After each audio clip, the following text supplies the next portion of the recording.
Supreme leader Khamenei హత్యకు ప్రతీకారంగా Iran revolutionary guards ఎడతెరిపి లేకుండా ఇజ్రాయెల్ సహా మిడిల్ ఈస్ట్లోని అమెరికా మిత్రదేశాలపై క్షిపణుల వర్షం కురిపిస్తోంది. ఇజ్రాయెల్ ప్రజలంతా మిలిటరీ స్థావరాలకు దూరంగా వెళ్లిపోవాలని ఇరాన్ సైన్యం హెచ్చరించింది. వీలైతే దేశాన్ని ఖాళీ చేయాలని సూచించింది. అటు తాజాగా కువైట్లోని అమెరికా రాయబార కార్యాలయం లక్ష్యంగా ఇరాన్ మిసైల్స్ ప్రయోగించింది. అక్కడ దట్టమైన పొగలు కమ్ముకున్నాయి.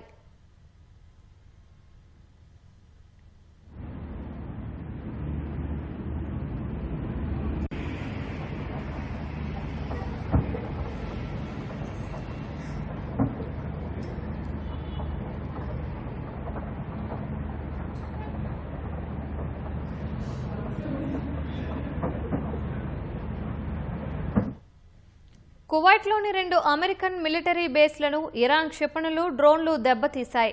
అటు కువైట్ సిటీ సమీపంలోని మినా అల్ అహ్మదీ చమురు శుద్ధి కర్మాగారంపై ఇరాన్ దాడికి దిగింది.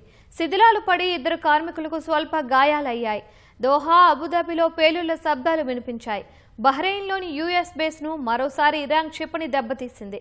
ఇరాన్ అనుకూల సాయుధులు ఇరాక్లోని బాగ్దాద్ విమానాశ్రయంలో అమెరికా దళాలను లక్ష్యంగా చేసుకుని డ్రోన్ దాడి చేశాయి.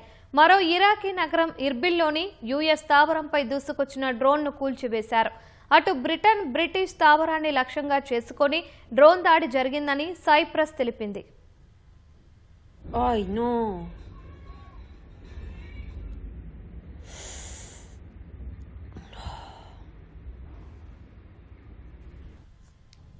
కువైట్లో అనేక అమెరికన్ యుద్ధ విమానాలు ధ్వంసమైనట్లు కువైట్ రక్షణ శాఖ ధృవీకరించింది.